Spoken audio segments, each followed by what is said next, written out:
Hello दोस्तों, स्वागत है मेरे YouTube चैनल ITI ऑनलाइन में। दोस्तों, अगर आप इस चैनल पर नए हैं तो चैनल को प्लीज़ सब्सक्राइब कर लीजिए, जिससे ITI से रिलेटेड सारी नोटिफिकेशन आपके पास टाइम टू टाइम आती रहे। चलिए दोस्तों, वीडियो को शुरू कर लेते हैं। दोस्तों, आज हम बात करने वाले हैं रेलवे की वैकेंसीज़ के बारे में। तो रेलवे में जो वैकेंसीज़ आने वाली है, जो आपको 1 से 2 महीने के अंदर ये वैकेंसी आपकी आ जाएगी, नवंबर से दिसंबर में। तो इसके बारे में मैं डिस्कस करूंगा कि सिलेबस क्या रहने वाला है। लोगों के काफ़ी कमेंट आ रहे थे कि हाँ, कि सर हमको बताइए कि इसका सिलेबस क्या रहने वाला है, क्योंकि काफ़ी टाइम पहले ही वैकेंसी आई थी। लोगों को सिलेबस के बारे में थोड़ी कन्फ्यूज़न है, उस कन्फ्यूज़न को हम आज इस वीडियो में दूर करेंगे, एक एक चीज़ को एक्सप्लेन करेंगे। वीडियो को लास्ट तक देखिएगा। वीडियो अच्छी लगी तो एक लाइक और चैनल को सब्सक्राइब जरूर करिएगा। चलिए दोस्तों, वीडियो को शुरू कर लेते हैं।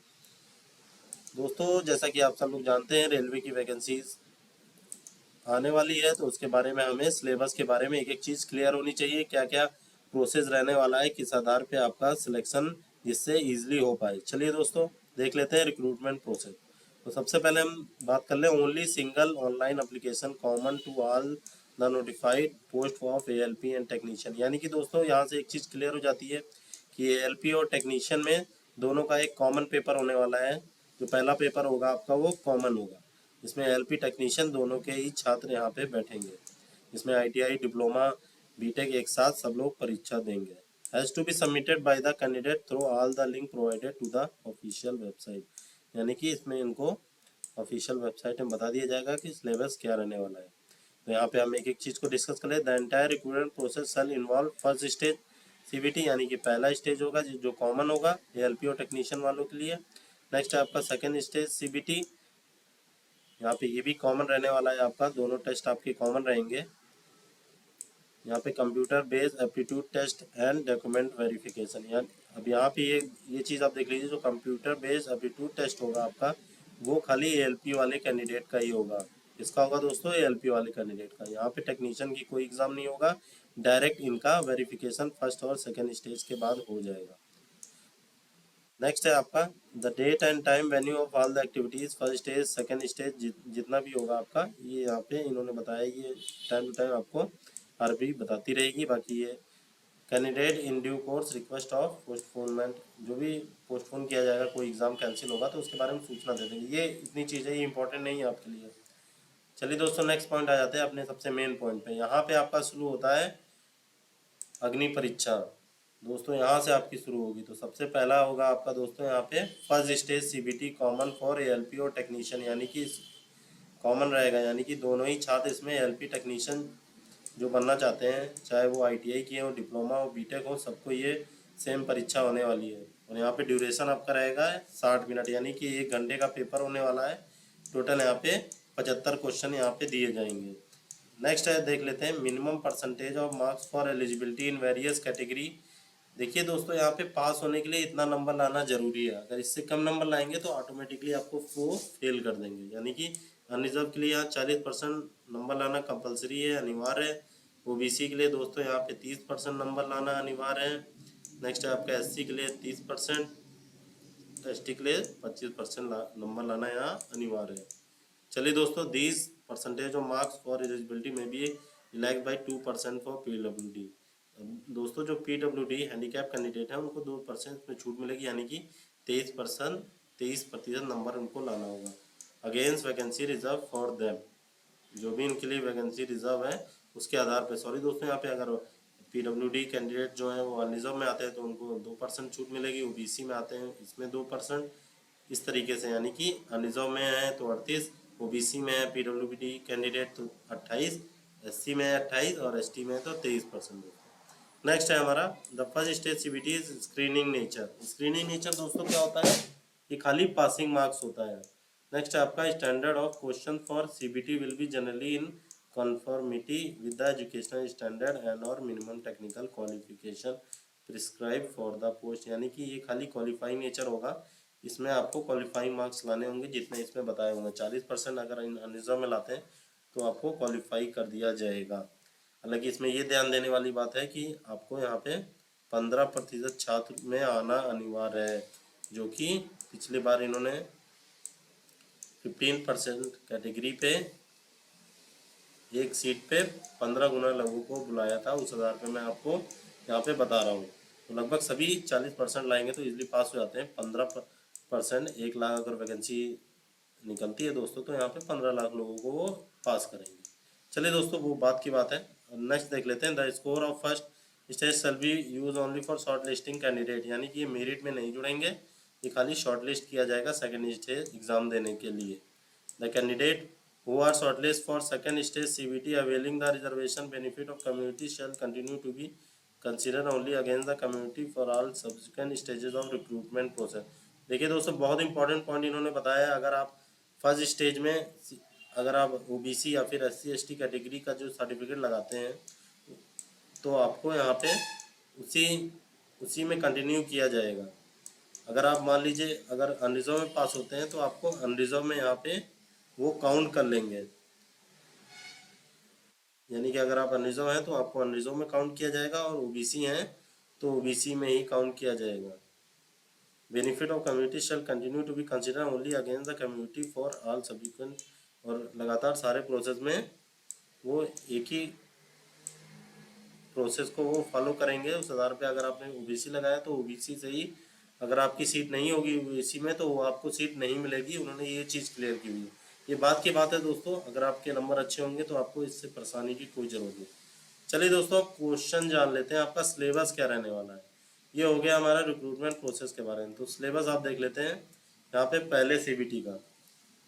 तो मल्टीपल चॉइस क्वेश्चन होंगे यहाँ पे। यहाँ पे मैथमेटिक्स आपकी आने में नंबर सिस्टम आएगा, बॉड मास आएगा, डेसिमल आएगा, फ्रैक्शंस होंगे, LCM, HCF, ratio and proportion, percentage, mensuration, time and work, distance, simple and compound interest, profit and loss, algebra, geometry and trigonometry. Next है आपका elementary statics, square root, age calculation, calendar, clock, pipe and system etcetera. Next है हमारा general intelligent and reasoning.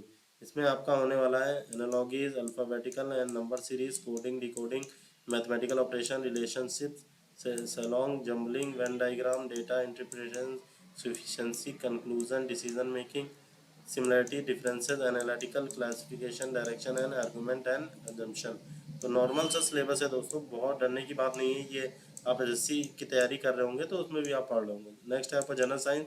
ये आपका physics, chemistry, life science और 10th standard के सारे questions को कवर करने होंगे आप। नेक्स्ट है आपका जनरल अवेयरनेस। यहाँ पे current affairs, science and technology, sports, culture, personality, economics, politics, other subject of important, यानी कि करंट अफेयर्स को लेके यहाँ पे बेसिकली आप एक चीज़ याद रखिएगा, बेसिक टिप दे रहा हूँ आपको। यहाँ पे करंट अफेयर्स से ही क्वेश्चन यहाँ से ज़्यादा परसेंटेज में पूछे जाएंगे। यहाँ पे आपका जो बेसिक साइंस, टेक्नोलॉजी और स्पोर्ट्स कल्चर के ही क्वेश्चन रहने वाले हैं और इकोनॉमिक्स से ही। और यहाँ पे आपका जो हिस्ट्री वगैरह है वो यहाँ नहीं पूछा जाएगा।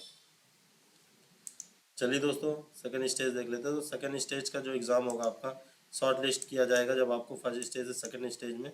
तो total number of candidate to be short listed shall be 15 time. जैसा कि मैंने आपको पहले ही अब ऊपर बता दिया था कि 15 टाइम लोग एक सीट पे 15 लोगों को लिया जाएगा। वही चीज़ इन्होंने यहाँ भी बताई है। टोटल वैकेंसी हो ALP and technician post notify RRB। वही चीज़ देखो दोस्तों यहाँ पे मैंने बताई थी ऊपर। इंक्रीज और डिक्रीज भी इनको किया जा सकता है रेलवे के पास सीटों की संख्या। और यहाँ पे इनका पेपर 2 घंटा 30 मिनट का होगा, पार्ट ए और पार्ट बी दोनों का। अब यहाँ से ध्यान से सुनिएगा दोस्तों। यहाँ पे पार्ट ए आपका 1.5 घंटे का होने वाला है जिसमें टोटल 100 क्वेश्चन पूछे जाएंगे। इसमें भी वही क्राइटेरिया 40% अनरिजर्व, OBC 30% SC और 25% ST को लाना अनिवार्य है। PWBD को यहाँ पे किसी भी कैटेगरी में आते हैं तो 2% का राहत दिया जाएगा यहाँ पे। नेक्स्ट देख लीजिए, बहुत इंपॉर्टेंट पॉइंट मैं बताने वाला हूँ। The marks scored in part A alone shall be use for short listing of candidate, यानी कि पार्ट ए का मार्क्स ही जोड़ा जाएगा। और further stage of recruitment process subject to the condition of the candidate is securing qualifying marks in part B. और part B में आपको खाली क्वालिफाई होना है। यहाँ का सिलेबस आपका बिल्कुल सेम है तो इसको मैं दोबारा पढ़ने की ज़रूरत नहीं है। यहाँ पे एक इम्पॉर्टेंट चीज़ है बेसिक साइंस एंड इंजीनियरिंग। इसके क्वेश्चन आपके अलग हैं जो कि पहले एग्जाम में नहीं पूछे गए थे, यहाँ आपसे पूछे जाएंगे। वो है आपका broad topics that are covered under the engineering drawing, projection views, drawing instrument, line, geometrical figure, symbolic representation, units, measurement, mass, weight, density, work, power and energy, speed and velocity, heat, temperature, basic electricity, lever, simple machine, occupational safety and health and IT literacy, यानी कि IT literacy दोस्तों क्या होती है, वो computer का ज्ञान होता है दोस्तों, और कुछ नहीं। जो ट्रिपल सी जिन्होंने कर रखी है वो जानते होंगे।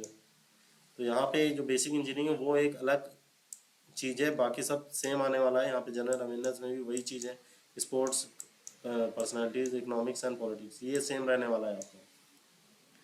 यहाँ पे जो बेसिक इंजीनियरिंग वो अलग से आएगी। बेसिक इंजीनियरिंग दोस्तों अगर आईटीआई डिप्लोमा, अगर आप डिप्लोमा बीटेक के छात्र हैं तो आपके लिए इंजीनियरिंग बहुत मुश्किल नहीं है, ये आप इजीली कर सकते हो। बाकी आईटीआई कैंडिडेट वाले भी इसमें काफ़ी चीज़ें वर्कशॉप कैलकुलेशन से मिल जाएंगी, जैसे mass, weight, density, work, power and safety, engineering, velocity, heat. बाकी आपको कोई भी दिक्कत आती है तो मैं आपको बुक भी सजेस्ट कर दूंगा, आप कमेंट में ज़रूर लिख दीजिएगा, उस चीज़ के बारे में बता दीजिएगा। जैसे बेसिक इंजीनियरिंग दिक्कत है, हैशटैग बेसिक, और जनरल इंटेलिजेंस में है तो उसके बारे में लिख दीजिएगा। मैथ्स के बारे में दिक्कत आ रही है तो मैथ्स लिख के कमेंट कर दीजिएगा, मैं उसको एक एक चीज़ को क्लियर कर दूंगा। बाकी वीडियोज़ भी काफ़ी मैंने इस पर बनाए हुए हैं, आप जाके चैनल पर देख सकते हैं। तो चलिए दोस्तों, वीडियो काफ़ी लंबी हो जाएगी, तो सेकंड पॉइंट को देख लेते हैं। हमारे पार्ट बी में हमारे दोस्तों क्या रहने वाला है, तो पार्ट बी में हमारा नॉर्मली डीजीईटी का जो सिलेबस है आईटीआई ट्रेड का, जो कि टेक्नीशियन दोस्तों जिनके लिए है, तो टेक्नीशियन के लिए मैं बता दूं यहाँ पे सिलेबस रहने वाला है। जो सिलेबस उन्होंने आईटीआई ट्रेड में पढ़ा है, यहाँ पे उन्होंने बताया candidate with ITI trade apprentice qualification will be required to appear in the section having relevant trade. Relevant यानी कि आपने फिटर से किया है तो फिटर ट्रेड, और टर्नर से किया टर्नर, इलेक्ट्रीशियन है तो इलेक्ट्रीशियन ट्रेड से क्वेश्चन नॉर्मली पूछे जाएंगे। जिन्होंने डिग्री डिप्लोमा और हाई स्कूल किया हुआ है 10+2, सॉरी दोस्तों, वो यहाँ एएलपी के लिए जब आप फॉर्म नहीं भर सकते हैं, यहाँ पे ओनली डिग्री डिप्लोमा वाले ही फॉर्म को अप्लाई कर सकते हैं।